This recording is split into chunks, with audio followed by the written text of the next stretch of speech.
One. Going in the intro now.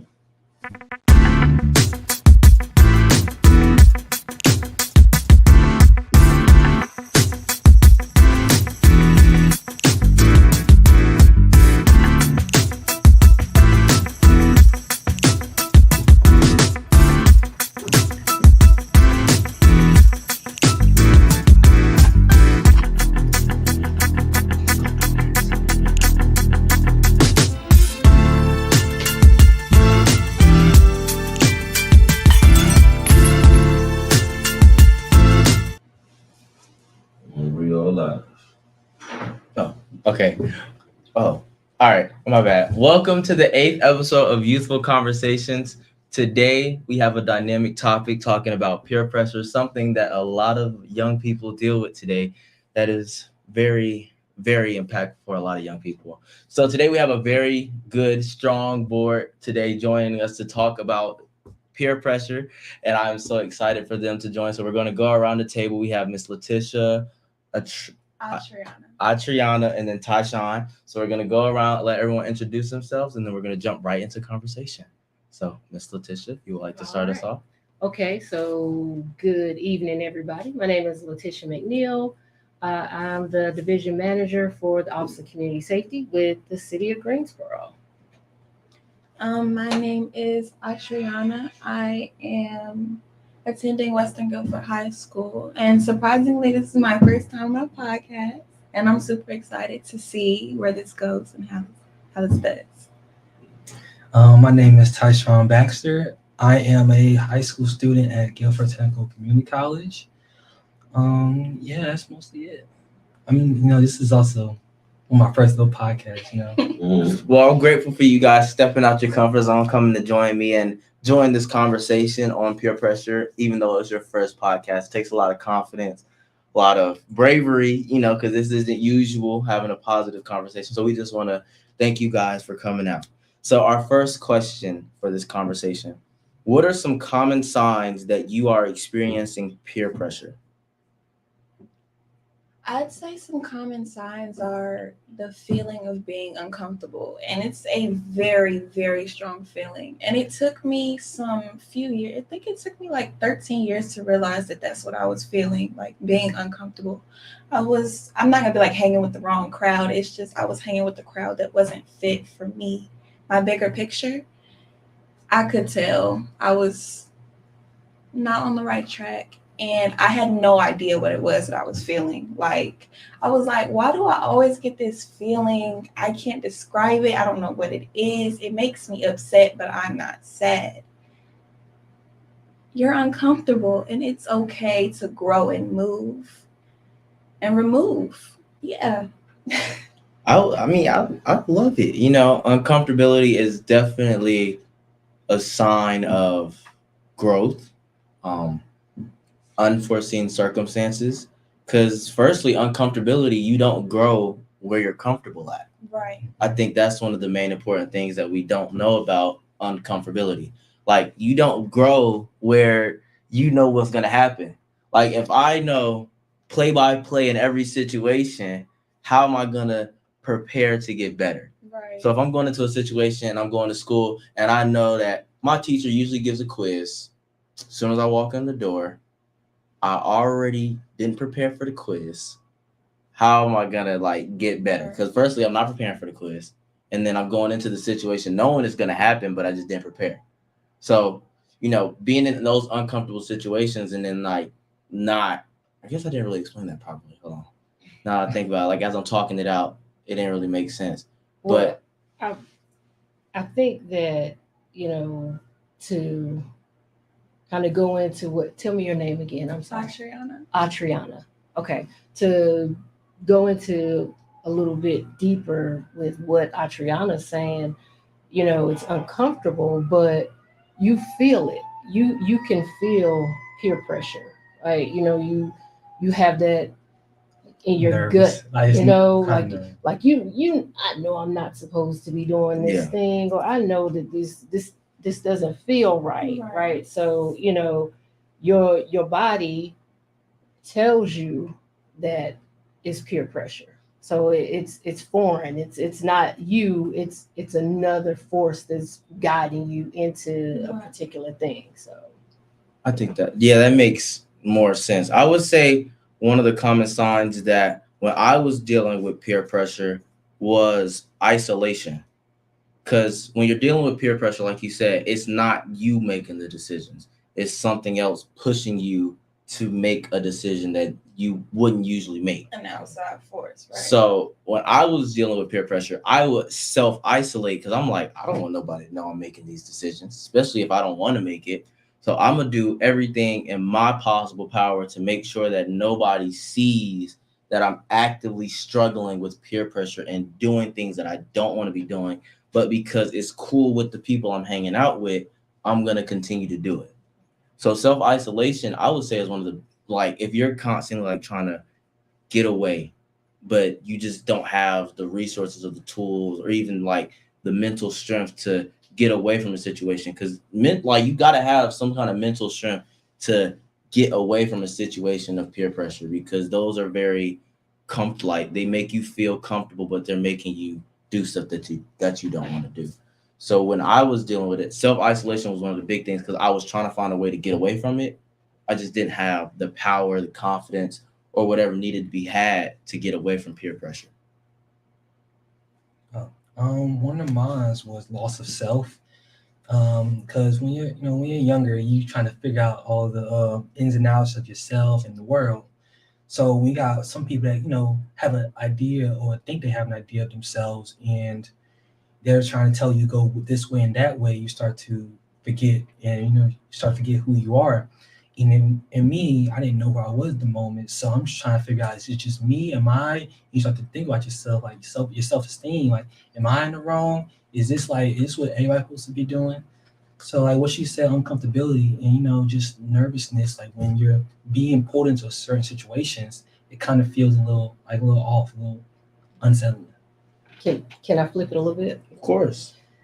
Sometimes the peer pressure is the opposite. It's loud. Like I'm loud. I'm the main attraction. I'm the star of the show. Everybody's looking at me. That's peer pressure too. Like I gotta stay on top. I gotta keep doing this thing. I gotta show out so that people can see me. That's something. A lot of times we think about peer pressure from the aspect of the person who is, maybe in the back of the crowd and kind of maybe wants to be engaged with the crowd, wants to be a part, and is doing things to gain that entrance. But there's also peer pressure for that person that's in the front. Sometimes that person is doing and acting a certain way, and that's a form of peer pressure because they want to keep that narrative going. Yeah. You mind if I add on that? I want to say, I actually forgot what I want to say, but I'm gonna just go with it. To flip it around, that's not only internal, but it's also environmental. It's two different forms of peer pressure forced together. Now that's hard to beat, especially if it's internal. You're like, okay, it's nobody pushing me to do this. And I know that I want to. It's a passion for me. It's what I want to do. I want to be the best. Why can't I get up there? Why can't I this? Why can't I that? It's to push out the whys, focus, refocus. What can I do? How good am I at it? Let me focus on that before I try to get better.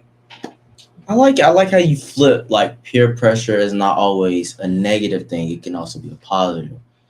But I think sometimes too much of a good thing can be a bad thing. Yeah. Because I've seen people who are at the top, or at least wants to be at the top, they'll get super egotistical. And they'll become super full of their ego, and they're like, I'm the best at this. I'm the best at this. No one can do this to me. No one can do this to me. But you're like, that's just not true. So sometimes too much of a good thing could be a negative. I'm not even talking about it from a positive aspect. I'm talking about it from the aspect of I'm at the top, and there's an expectation that I stay at the top. I stay doing this thing, right? Yeah. That's why you look at, a lot of times you'll see entertainers, and they seem to have everything, but they're not happy. Yeah. And then it's like, well, how can you not be happy? You got money, you got, but it's the peer pressure. Is like, how do I maintain this? Everybody's looking at me. What I gotta do next? How? Because I know they're watching. So I mean, I have my moments like that at least, like especially with my school. So sometimes at my school, a lot of the kids look at me as like the golden child, and they're like, "Oh, he has everything together. He's always doing stuff. He always moving, making stuff shake." I'm like, that ain't true. I be struggling. My mental health be hitting rock bottom some days, or I don't even want to get out of bed. Some days I don't even do work. I just sit at home play the game all day. And my mom be screaming at me like, "Get this done. You gotta get it done." I'm like, I can't do nothing right now. I just want to sit at home and play the game. So definitely where you're at the top and there's such a high expectation for you, and you're like, I gotta continue to perform because I want to stay here. Feel it. Staying here feels good. Staying here boosts my self-esteem. But when you're dealing with a situation like that, making sure that you're taking time to yourself so that way you're not going to burn out. Because when you burn out, you hit rock bottom. And rock bottom, there's only one place to go, and that's up. But if you're burnt out, it's hard to go up because you're tired. You done fought all you can. You done scraped and crawled at every single opportunity you had. But if you tired and you hurting and you depressed and like sad and you just don't want to do it no more, it hurt and it's lonely. yeah, and you say that I have those days too, where I don't want to come to work. I don't want to. I don't want to take a phone call, read an email. I just want to just hide under my cover, and I don't want anybody to bother me. So I get it. I think that we all have that. It's like you have the expectation internal, right? You got the internal thing that you want for yourself, and then you may have those environmental factors that are driving you. As you get older, oh, I got to get up so I can go pay these bills, or I have a career that I want to maintain. And so there's a certain expectation that I need to produce a quality of work. And that's going to require me to put work in to produce it. So all of those things kind of are affected. And it's all peer pressure because, we're all interacting and watching each other. Yeah. We're modeling the behavior or the things that we see and want for ourselves and for each other. Yeah, definitely. But to circle back around to your personal self-care days, it's a certain matter of self-discipline you have to have so you don't fall victim to those self-care days. Like you said, you just want to sit there in bed, ride and play game all day. I be having them days too. I think we definitely all have them days. It's not I think, but it's just like it gets to a certain point when you're a teen. It's like when you're a younger teen, you don't have no job. You don't got nowhere to be but school. So it's just like you're willing to listen to your mom yell. You're willing to let the room get dirty. You're willing to let all these things happen because of you let yourself fall victim to them self-care days. They felt good. You fall in that pattern. Now you got to figure out how to fall out of that pattern. There's where the positive peer pressure comes in. You're like, okay, this is not acceptable. I wouldn't want to bring nobody, I don't want nobody coming over looking at this. I don't like this vision of myself. I got to figure out what to do, where to be, how to do it, where I got to go, where I want to go, fall into that peer pressure. That peer pressure. Not the other one, but that one. I would say find a balance, honestly. Mm-hmm. Like there's definitely a healthy balance between taking care of yourself and then constantly working towards a goal. Yep. But those self-care days, it's easy to fall in that trap of just sleep, and do nothing. So I'm gonna say this. So I have 3 boys. Well, my oldest 2, and now the same with my 8-year-old. I give self-care days. They get 2 a semester. I don't believe in perfect attendance. I just don't. I don't think that for me. Sorry for the teacher is gonna listen and like, I can't believe she said that. But no, I think that everyone deserves rest. I don't care how old or young you are. You deserve rest. You need rest because rest is the thing that's going to help you to grow, reset, and get yourself together. So, I remember, my sons, they would say, oh, like if they were having that day, I say, okay, is this a mental health day? Are we taking this one? Is it, and I always told them, aside from something major at work that I couldn't shift, if they said that that was what they were doing, then that's what we did. And to a semester. So, and we would check it off on the calendar, like, okay, nope, you already, you did it. You better save that one because you got one left. So I think that rest is important, and it's important that as you are interacting with people that you are unashamed of that. It's okay to be courageous and be that person that takes that risk because sometimes people try to tell you to keep going, and that's peer pressure to say, all right, you keep, you got it. I did this and that, you can do it, come on. Okay, well, that's good for you. I'm gonna take a little rest and I'm gonna come back and I'm gonna do what I need to do. Right. Now, my mom, she gonna get mad. She over there laughing now. My mom gave my brother a mental health day last year in the school year, and I was like, when I was growing up, I would have breakdowns, crying, boogers coming out my nose, asking for a break. And you're like, get up and go to school. Wipe your face and go to school. You got stuff to do. And I look at my brother. He ain't cry. He ain't have a meltdown. He just sat there and was like, I need a break. And she was like, all right. He ain't go to school that day. I was like, yeah. What? So I was so mad at my mom because I was like, when I was growing up, I didn't get these luxuries that my siblings is getting, all these special luxuries of rest days and being able to do what they want. When I was growing up, it was go to school 24/7, come home, do work, play for a little bit, and then go to sleep. Like, that was my schedule 5 days a week, every day. Well, when you know better, you do better. Okay. And you set the tone for your siblings. And so thank you. She say that all the time because I be on her back. Like I'm telling you, she be doing stuff. I'm like, I be in the living room on the couch eating candy or sitting at the counter eating something. I'm like, I ain't get to do that. I'm just saying, when I was growing up, I did not get that luxury. I don't know how they do it. But let's hop into our second question. How can social media contribute to peer pressure, and what can young people do to manage this pressure? When you're scrolling through the comments and you're scrolling on Instagram and you see those compliments you like and you want them, you see that vision, you're like, oh my gosh, I want to look like that. Don't get me wrong, I hate it when it's said to me, but I'm thinking now and I'm like, I take it more so positive, but I do remember a time when I took it negative. I'd be scrolling on Pinterest at that. It's the most peaceful place ever. I'd be scrolling on Pinterest and I'd look at outfits and I'd be like, I wish, my body. I wish my body bodied like that. I felt the peer pressure to work out every day, but I just realized like, okay, I'm not getting anywhere. I'm still me.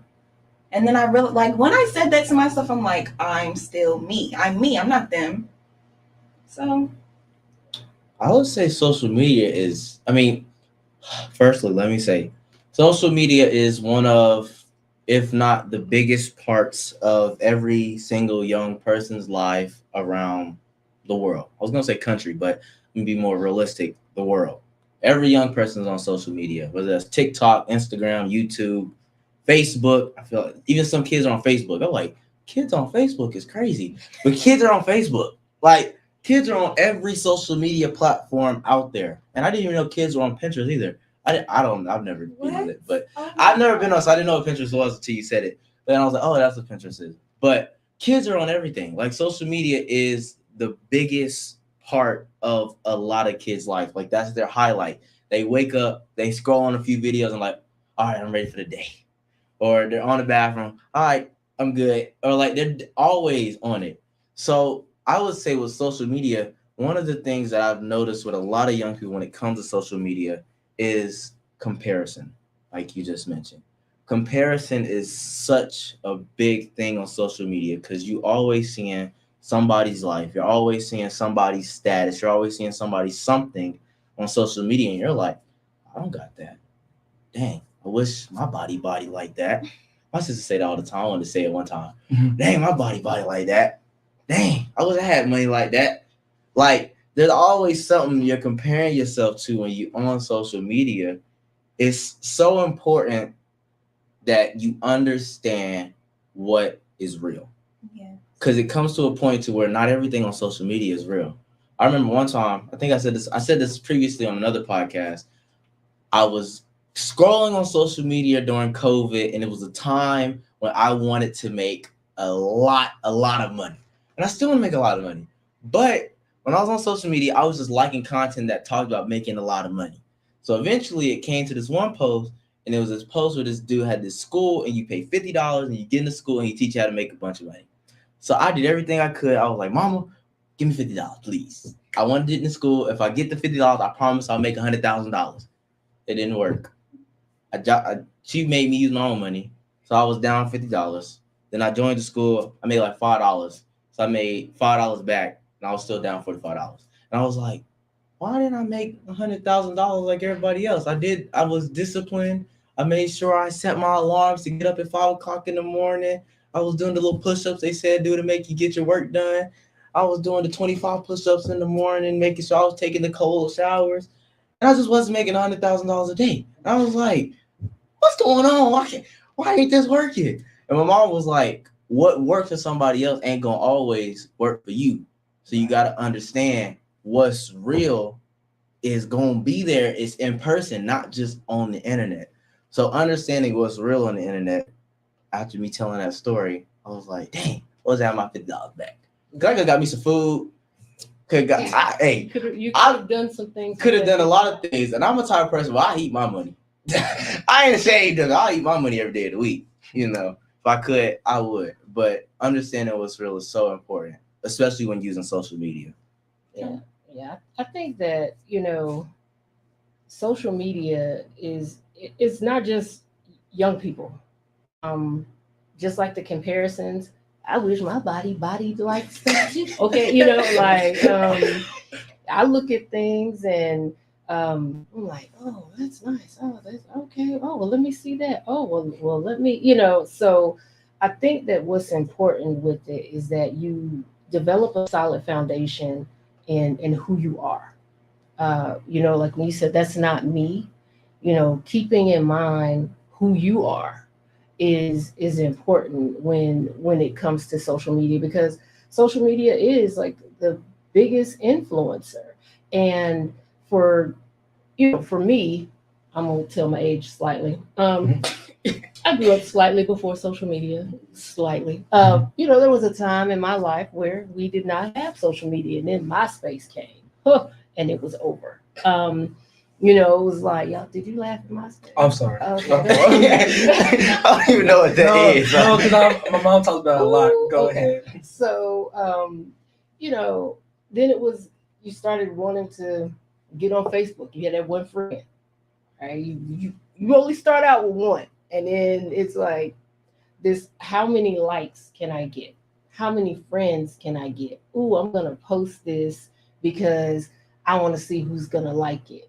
Like I struggle with social media. I am not a good person at social media because I don't like when people like my post. I'm like, I didn't post that for you, posted it for me, right? And so that's my mindset with it. But I'm growing because professionally, you need it, and it's built into the very fabric of somebody who's slightly younger than I am. You all slightly younger than me. It's built into the fabric of just your life, and so you have to have a good foundation because it's not going anywhere. Because when you get older, you start looking at things like LinkedIn, right? So it's like it's not Instagram likes, it's LinkedIn likes. It's like, oh, I need to talk about this conference that I attended, and why don't people like it? And, so it's like it doesn't go away, but you have to make sure that you know was you, Yeah. and you keep that with you as you're going. It's okay to be on social media. Social media is a great tool, but make sure you know who you are as the person who's the user. I like something that you said. You said I posted it. I don't like when people like my post because I posted it for me. Yeah. My mom gets on my head 24/7. I feel like I mentioned my mom at least 30 times in this one episode, but my mom be on my head 24/7. I feel like she's the number one source of my peer pressure. I be at home and she'll be like, "Did you post today? Did you post today? You supposed to be growing a following. You need them followers. You need them likes. I need something." I'm like, "I posted today. You just didn't look at it. You just didn't look. But I did post. I post every day. You just don't look." And she was like, "Well, make sure you post them 2 times a day." So she's always like making sure I'm posting. But when I post my podcast because I want to influence others to help make more healthy decisions. You post with intent. Yes. You are intentional about posting because this is what you want to do. Like you want to be an influencer. Social media is a great way for you to do that. So yes, you should post with intention. Yes. But also remember who Jeremiah is, and Right. don't if somebody says, "Oh, I don't like his shirt today," like your shirt. But they're like, "Oh, I don't like that," and they put that under your comments. It's not gonna ruin your day, Right. because you know who you are. I just might never wear a shirt again. No, you wear. No, I'm just joking. I will wear my shirt again. But yes, knowing who you are, having that strong foundation is so very important, and also making sure you're intentional about what you're liking, what you're watching, what you're consuming as a consumer. Because one of the things I've learned as being an entertainer is that there are 2 parts to social media. Either you're a consumer or you're producing content. And when you're on the side of producing content, it's a whole different ballgame because now you're not so focused on when is the next funny video going to pop up on my page. Now you're focused on when is my next video going to blow up and I'm going to get a few hundred likes. So definitely being intentional about it and then knowing who you are is so important. You got something to add to the conversation? No, I think y'all said it all. And twice. And the algorithms too. Oh, the algorithms will get you because they know what you like. Yep. And then once you like something, they'll continue to push it at you because they want you to stay on their platform longer. Peer pressure. But that's exactly how you fix that. You know that, okay, I need to build my algorithm, not let my algorithm build me. Know what you like, see what you like, fix what you like. Yeah, that's how I got caught up in that $50 trap. Boy, I was angry. I'm telling you. I had an attitude with everybody in the house for like a week or 2. My mom was like, "That's your fault. You should have put $50 into it. I told you it was a scam." Put it in there. I'm making $100,000 next week. $100,000. Did not make $100,000. Made $5. See, next time let it be I told you so though.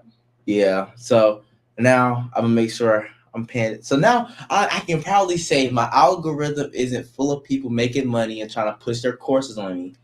Now it's funny videos, and I enjoy myself up there quite That's a bit. basically mine. Yeah, I enjoy myself quite a bit.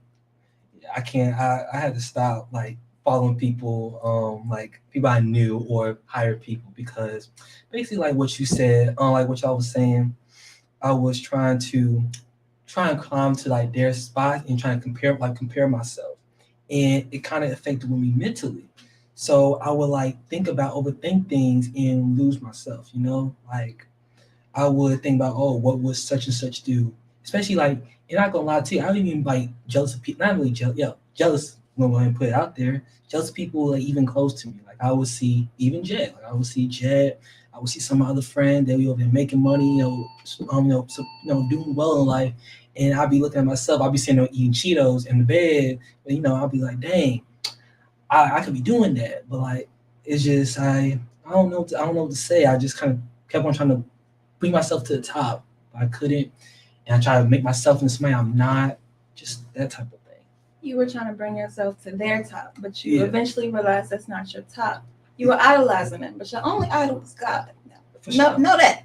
Yeah, I like that. I mean, I love it when you said you was looking at me and got jealous of me a little bit, but kind of struck my ego a little bit. Okay, but see, I can't say it like that no more. You didn't mean that. But in reality, I be sitting in my bed, not eating Cheetos. It's more like My- Cheez-Its. Not Cheez-Its either, maybe like Chipotle bag. You know. yeah. Okay, see, that works. Love me a I good don't know how we Chipotle. went from snacks to full meals. Chipotle is a snack. No, it's not. It's not a meal. You gotta pick, bro. It's a 13-ounce bowl. That doesn't matter. It's a couple of meals. I ate my Chipotle bowl in one sitting. I eat my Chipotle bowl You just said you eat two your dinners. Okay, so firstly, I thought I was. I got on social media. I thought I was fat. Firstly, because I was on social media and it was like, if you eating one whole Chipotle bowl, you're fat. Cause that's 3 dinners, 2 dinners. You should not be eating that whole bowl. I'm like, I ate my whole bowl in like 5 minutes. That's another thing. Actually, That's like impressive. I'll shake it up, sit there, be watching YouTube and lost track of time. The bowl's gone. I'm like, oh. You better than me. I really finish food. So, yeah, social media has definitely made me feel fat a few times. I done exposed myself quite a bit. But next question. In what ways do cultural or societal norms impact the type of peer pressure young people face? The home you are raised in. I would say that as far as societal, you can put it as cultural if you'd like. Imagine, okay, there's a child. She wants to go be a singer. I'm using a movie for a reference. If you recognize it, you recognize it. But there's a child. She wants to sing. There's a mother. She's like, no, you need to make money so you can provide for your home. She's like, you're going to quit what you're doing in school that has anything to do with what you're passionate with. She doesn't say it like that, but that's where the child's passion lies. Her mother's peer pressuring her.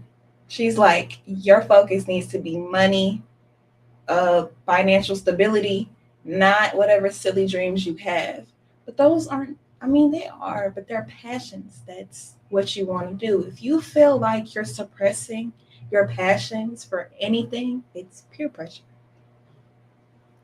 I thought at first you was talking about Princess and the Frog because that's my favorite Disney. I was low-key trying to think. I thought that's what you were talking about at first. I was like, oh, she's talking about my favorite Disney movie of all time. She didn't say a restaurant. Then she said singing. I was like, okay, it's not Tiana, somebody else. But I will definitely say that is something that is very common. I see it all the time because I'm on a college campus now. So I'm a dual enrolled student. So mainly I spend time on GTCC. So I talk to a lot of college students. And when you talk to college students, you realize there's a lot of unplanned people just going to college because that's what my parents said do. Or they had a plan going to college and then they told their parent about their plan. And their parent was like, I don't like that plan. It made them change their whole plan up. So now they're on a different, completely different track. And they're like, I didn't want to do this. I'm just doing it because my mom said I should. So when you I really resonated with that because when you talk to people and you start to understand, there's so many people that are being impacted by different things, whether that's friends, whether that's family, whether that's cultural, whether that's society. Like there's so many different things that impact you and push you along. So going back to what Miss Latisha said, having a strong foundation of who you are.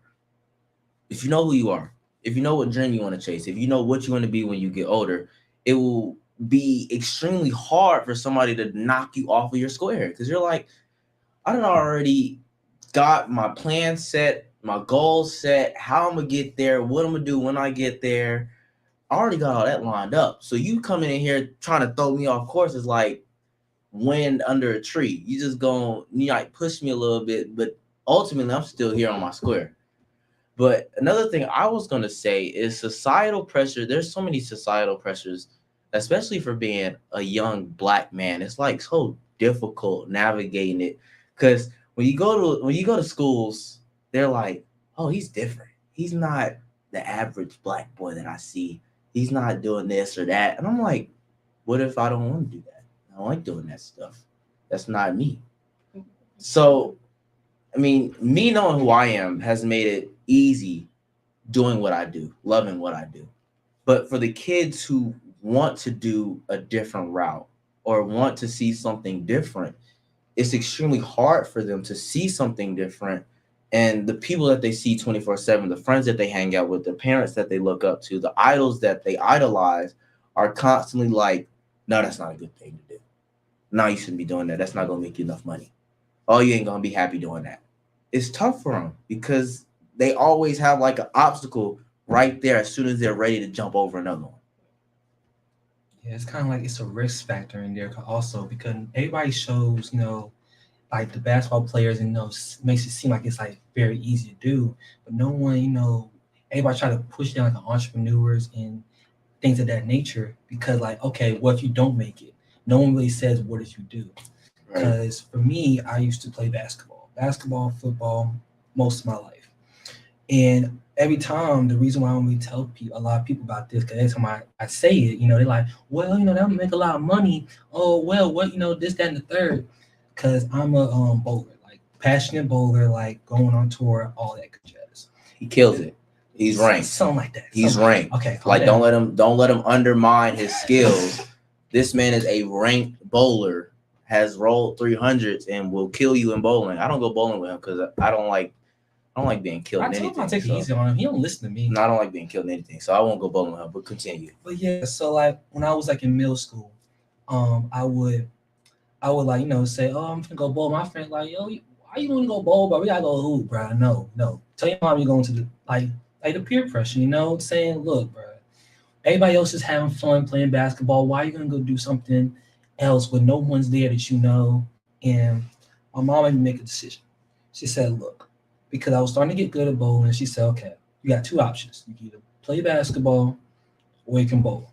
And basketball wasn't really making me happy. It was unsettling. Like I would literally try to get out of basketball games. Like Sunday morning or Saturday morning come up, I would either play sick, I would leave. But all my friends were there and they would try to like, oh, come on, Todd. Like, some people kind of push it to the side. Like they kind of like put on a brave face because they're scared of what their friends is gonna think, afraid of the risk of being abnormal, like being weird or being called being different than everybody else. So that was me. Now it's a little bit of a different story, but now he's ranked, so it didn't matter what they thought. I mean, he's ranked now. He's killing the game. And even in that, right? You talked about being a young Black man, and there's this perception of how as Black people we're supposed to show up, and when you show up differently, people are like, whoa, what is happening right now? You're not Black. Like I have heard that my entire life, and you're not Black. I heard this morning. Very Black. And it's like, but black people are not a monolith. We are not all the same. There's beauty in diversity. Maybe somebody wants to play basketball. Maybe somebody wants to bowl. Maybe I want to do lacrosse. Maybe, I like handball. Whatever it is, I like, or whatever. I like what I like. And that's my prerogative. And it takes courage to be outside of that box. All those times where, your friends, even though you're the one who maybe said you wanted to do something different, there probably were other people who would have preferred to be doing something as well, but they didn't have the courage to stand up and say, no, I'm gonna go bowl. I'm gonna just do this because I don't want to have to explain why I'm doing something outside of what's expected of me. Yeah. I wanted to add on a few things that I wanted about the Browns here at colleges. I have so many friends, and I was so blown away when I heard it too, because my mother is the type to she's like, I'll support you in whatever you do. Just let me know, I'll get you there. So I heard my friends talking, my best friend ever. It's crazy. We've known each other for so long, and I've never heard her say this until now. She was like, well, my dad wants me to do engineering, so that's the plan for life. I'm like, your dad wants you to do engineering, so that's your plan for life? She's like, no, yeah, that's what I'm going to do. He wants me to go to Smith, so I'm going to stay at Smith. I'm going to do engineering. I'm like, your dad wants you to do engineering, so that's how you're set for life. And I didn't understand it at first, but I resonated with it because she was happy with it. She was like, I actually wouldn't hate it that bad. But that was after she got into it. It wasn't, she didn't want to do that at first. So I was like, one, why would your parent make you want to do something your heart isn't resonated with? Two, why would you just be okay with that? Like, go to war, fight. But then I have another friend. He's like, oh yeah, no, I'm going to A&T. My grandma did it. My auntie did it. My mom did it. My dad did it. I got to do it too. I'm like, you have to do it too? He's like, no, yeah, I got to do it too. And I'm the type, I'll just put it out there. I don't like the way that, I'm not gonna be like I don't like it, but I just wouldn't want it for my, I absolutely love it. I love to see it, but I don't like the way, for me, that Dudley is like a family. I couldn't do that because I don't want a reason to stay in North Carolina. I want to leave. I want to go very far. I feel like I've learned here. There's so much more for me outside of here. I can't be pressured to stay here. I feel like if I was to build a family in schools like A&T is such a family. Like, you just build sisters and brothers there. I just feel like I would be pressured to stay here. I can't leave my friends. I can't do that. I go to a high school that I don't like. I'll put it out there. I don't like it. I hate it. I don't want to stay. I love the education that I get there. That's it. I have friends. We're not too close. I had close friends, lost them. Don't have any reason to stay. I'm not pressured to stay here. I know people that are, and it blew me away. I'm like, you don't want to get away? They're like, no, I've never even left here. Why would I want to leave? What? But that, I'm the same way. I would say that, ties into being comfortable. Like I was trying to explain earlier, being comfortable will ultimately hold you hostage in a sense, because you get so used to being comfortable in a situation to where you know you'll be happy, or you know you'll be able to be okay at least if you stay there. Right. But traveling outside that comfort zone, there are opportunities, there are options, there's growth, there's learning. There's so many things outside of the comfort zone that as soon as you step out, you might not ever want to return. You might see better. Right. Yeah. But sometimes that first step outside that comfort zone, getting one step outside the door, is the toughest step out there, because you're like, my friends are here, my family's here. I'm not super happy here, but at least I'll be okay here. Right. I can make money here. I'll be able to live sustainably here. But is being okay what you want for life? My mom always tells me, is mediocrity the thing you want to live constantly? Like, do you constantly want to be able to float above the water? Like, is that something you just want to be able to float? So like, imagine you're on the ocean and you're in a little floaty, or you're on something that floats. You're just sitting there. There's no engine to push you forward. There's no nothing. You're just sitting there. So the ocean pushes you whichever way it wants to push you. I'm scared of water. So would you be okay with that? Or would you want to maneuver in the direction you want to go? And when she told me that, I was like, I cannot let anyone or anything determine the life that I want to live for myself, because I don't like mediocrity. I don't like just being okay. I want to be happy. I want to love what I'm doing. I want to love my life. I want to be able to do so many things and experience so many things that just being able to let other people dictate my life or just being okay isn't enough for me. And to circle back to two of the things that you had mentioned earlier, for one, the little square that you had mentioned, don't let nobody put you in that square, keep you in that square, know who you are. You got to do what you can until you can do what you want. As a kid, you up in your parents' house. Yes, know who you are, but know who you live with, please. Do what you can until you can do what you want. And with a lot of things, when I was around high school, when I was in high school, you're not that old. You don't seem no older than 25. Like, you don't seem that old. Stop. But no, when I was in high school, what you just said, I said the exact same thing. Oh, really? As soon as I graduate from high school, I am moving. I don't want to live in Greensboro. I'm out of here. Oh, no, I'm going. And you know Me what? too, for sure. I did too. But I have traveled so many places, I love that word. but I love Greensboro. Like when I get on the plane and I see GSO, something in me is like, I'm home. I'm home. I feel I feel the heartbeat of this city is in me everywhere I go.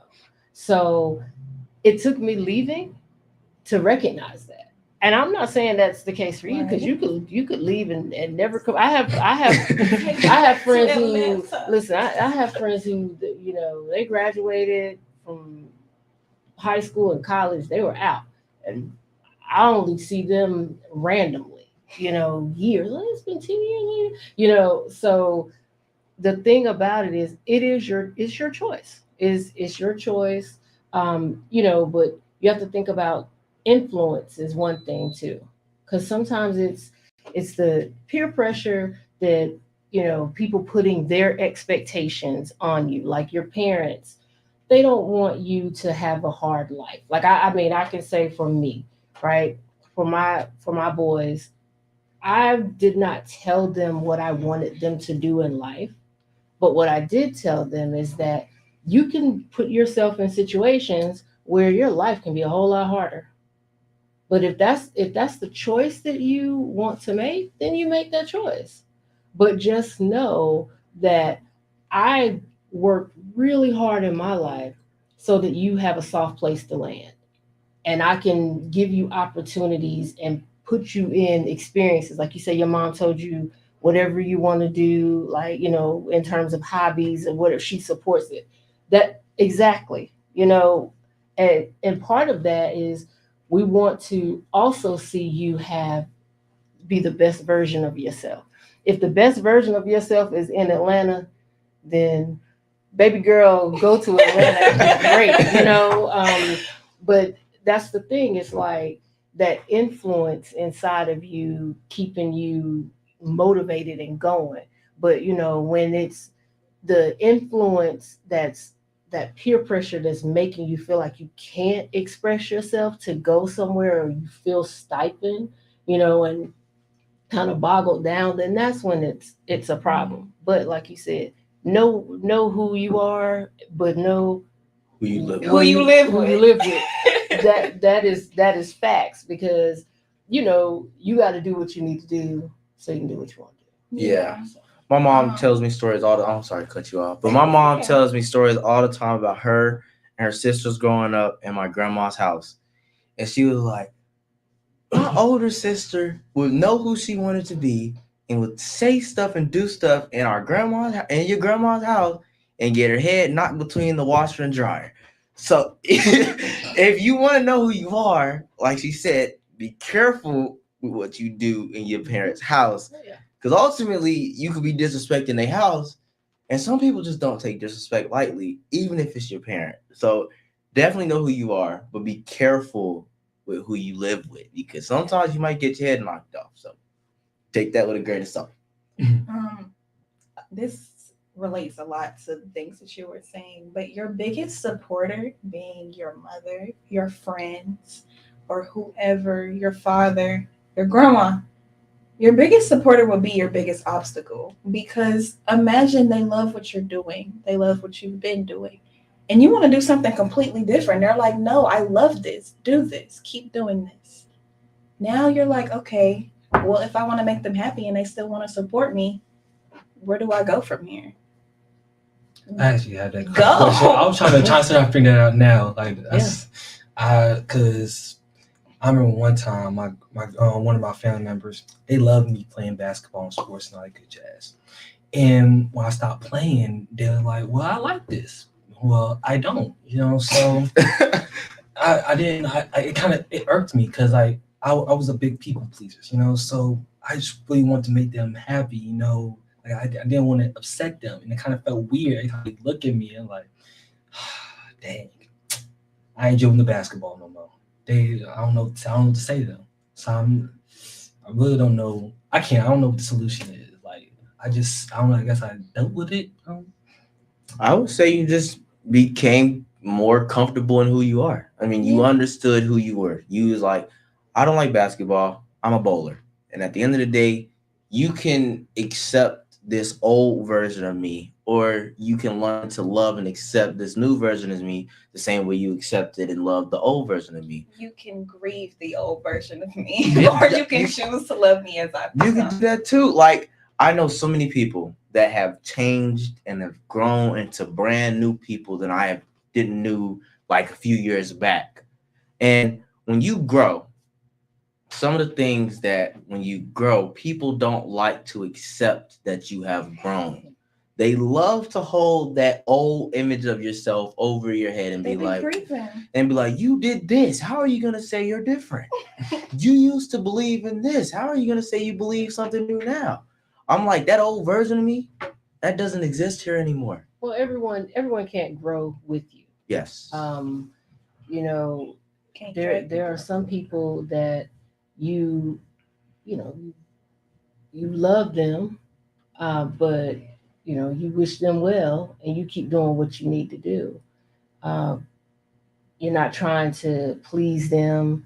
You're not trying to make them happy, because at the end of the day, if you are not playing basketball and that makes you happy, then you are doing exactly what you are supposed to be doing. Like, you shouldn't be in a situation. And I'll say this. So I have a family member who played basketball for a long time. She loved it, went to college, played basketball, and then graduated from college, and she still wants to play, but she's not actively playing right now like she was. We had a conversation one time, and I said, I love you. I don't care if you play basketball. That's your thing. I love watching you play basketball because you love it. The minute you stop loving it, if you want to go and do something else, then hey, we'll switch out these jerseys and put on whatever we need to put on and go do it, because it's not about me. Sometimes people will, and I'm gonna say sometimes older people will try to relive their hopes and dreams through you, and not just in sports, but in life. They'll say, "Oh, I did this. Oh, I don't want you to make the same mistakes that I made." Well, first of all, you can't actually make the same mistakes that the person made, because they're mistakes. You can learn from what they did. They can tell you what, they can give you all the cautionary tales, but at the end of the day, it is your life. So I think that whatever you choose to do, you do it. It's okay to be influenced positively, but it's not okay to be pressured to be different from what you want to be. And you can't drag somebody up the ladder just because you don't want to leave them behind. You're climbing, and that's lovely, but everybody not going where you're going. I'm not saying that they go like they're less than you. Please don't think like that. But they have a different path. They got their own ladder that they need to climb to. Y'all are parting ways. Not even in life, but maybe it's in career, maybe it's in love, maybe it's even in friendship, maybe it's in hobbies. Y'all are parting ways. Your ladders are splitting. Please don't drag them the other way, because you're setting, not only are you hurting yourself, you're hurting them. They're supposed to be going the other way. You're pressuring them to stay with you. Don't do that. Let them go. And you can love somebody even if they're going a different path. Yes. I mean, love doesn't have to be love doesn't have to be under conditions where we have to be doing the same thing 24/7. We have to be up under each other 24/7. We have to be in the same city 24/7, in the same state 24/7. Sometimes you can love a person across the country who is achieving their dreams, living their life that they wanted to live forever, and you're in a completely different country, living the life you wanted to live, the way you wanted to live it, how you wanted to live it. And you wish them well. Yes. Yeah. Yep. I love you for you, not because you're with me. I can love you apart from me. Yes. We got 5 minutes left. Oh. So we're going to hop into one more question, and then we'll jump into the conclusion of the episode. What practical steps can you take to build confidence? What practical steps can you take to build the confidence needed to resist peer pressure? I feel like we talked about it all episode. I feel like the Yeah, main just one, Nonstop. know who you are. And knowing who you are, and love that person. knowing who you are and love that person, that will get you through so many doors, so many obstacles, so many challenges that didn't even need to be challenges, because firstly, you know who you are and you love that person unconditionally. You love the person you're becoming. You're loving the journey you're on. And now you're dedicated to that journey. And you won't let anybody, any circumstances, any challenges, any obstacle that comes in front of you throw you off of that course. So I would say what practical steps you can take to build confidence, going on that journey of understanding who you are. And understanding who you are isn't a short journey. That journey is going to change 24/7. Sometimes you might get an image or a faint view of who you believe yourself to be, but 3 months down the line, that could change. 10 years down the line, that could change. And you could change into a whole different person. It's a lifelong journey. Yes. So it's definitely, I would say, understanding who you are and unconditionally loving that person. Let's say give yourself time. Sometimes we feel like we have to jump to it in the moment. Everybody's going, I have to go too. Everyone's doing this thing. I need to do it too. Give yourself time. Like your $50. If you would have given yourself time, a little bit more time, you may have kept that $50 in your pocket, because maybe you would have seen, this isn't really working for me. You'd have read the comments about somebody else who got $2 instead of $5. Yeah. So, just giving yourself time to grow and to, give yourself time to grow and to have the confidence to stand on your own and, and be who you are. Because when you are your authentic self, people will recognize that and they'll support and advocate. And sometimes it's the unlikeliest of people that will do that. I just want to add on. I don't have anything more so specific on my own to say, but not only time, but give yourself grace. Like, you're giving yourself time. Okay, don't beat yourself up about it. Be like, okay, well, I know I'm not going where they're going, but I wish I was there right now. Give yourself grace. You're going to get to where you need to be. Trust. Oh, you already said it all. No, you gotta say something. I just been learning. What practical steps have you taken to build confidence? You've been learning. I just been learning. You've been learning, but at at the same time, you clearly have gone through a journey like you have mentioned throughout the episode. So what practical steps have you gone through to build up confidence to ignore the peer pressure? Basically what they say, your time is gonna be there, and like what y'all been saying the whole time, like it's gonna be there, maybe not the way somebody else done it, but it's gonna be there for you. It's more like, it's not a sprint, it's more like a marathon type of thing. So that's the biggest one. Like, just thinking about, okay, maybe I don't have it right now, but just if I keep on going bit by bit, progress by progress, I can get somewhere. And I remember I heard it I was on Instagram, not gonna lie to you, and one of these guys, I think it was Shannon Sharp, I don't know, but he said, don't judge a man by where he's at, because you don't know where he's been. So just keep it like basically going step by step, because going from 0 to 5 is still a step up. Right. I like that. I would definitely, yes. I would definitely say, with the platform I have been given, there are so many people that come to me and I'm like, you want to join the podcast and you live a certain life that I don't certainly agree with? But when I allow them to talk, you realize that the person they want to be is a completely different person than who they are. And I'm such a big person on character, and how they act will tell you who they are. Yes, circumstantially. Their actions and how they act will tell you who they are in that moment, in that period of their life.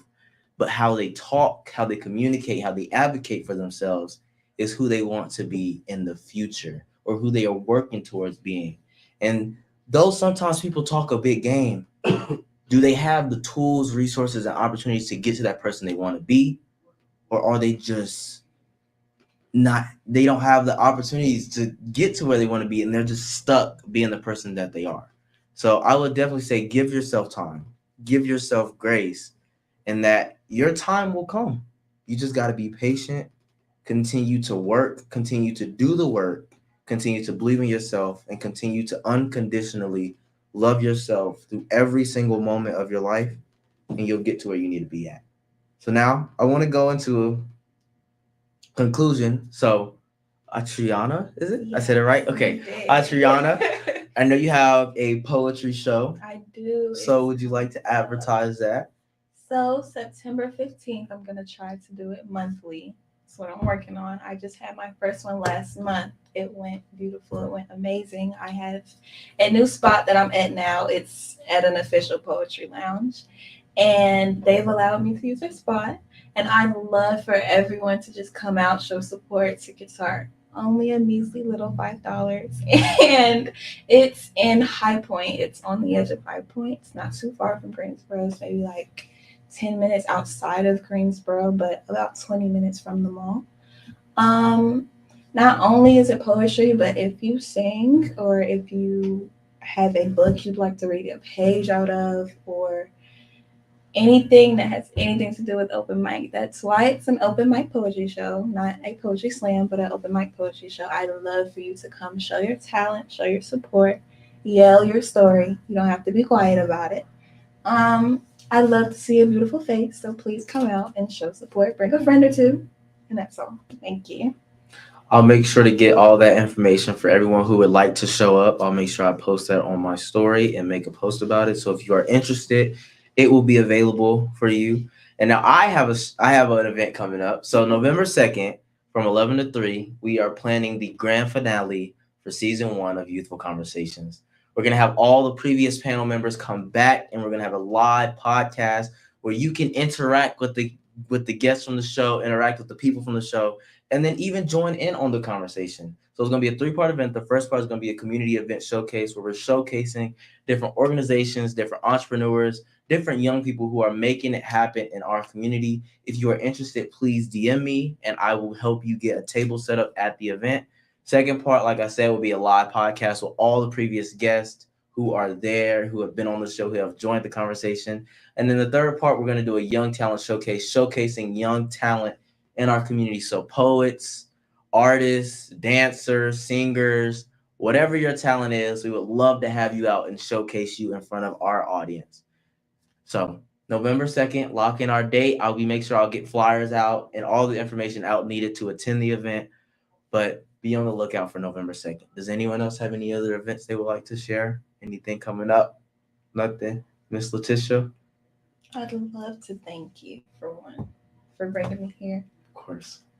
Well, this is amazing. I've enjoyed spending time with you all and listening to what you have to say regarding peer pressure and just life in general. I feel like we talk about so much more than peer pressure. In terms of events, I loved it. People have things going on, and that you want to advertise them and talk about them, which is wonderful. I think for me, an event that we have coming up is on September the 28th at Barber Park Amphitheater. It's the Triad Music Festival. We are celebrating love, peace, and unity. It is free to community to come out and enjoy, learn about different community-based organizations. There'll be some food trucks and some vendors. Opportunity just to sit in space with each other and support peace. Yes. Well, that's the end of the show. That's the end of the 8th episode of Youthful Conversations. I want to thank you guys for taking time out of your day to be here. Thank you guys, especially for being on your first podcast and allowing me to be your first podcast. It was amazing to hear you guys' comments, thoughts, opinions, dreams, goals, aspirations. Thank you, Miss Latisha, for taking time out of your busy schedule, for making time for the podcast. I greatly appreciate it. And if you guys, we'll see you all next week at 7:00.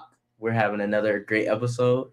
And that's the end of our 8th episode of Youthful Conversations. We'll see you guys next week.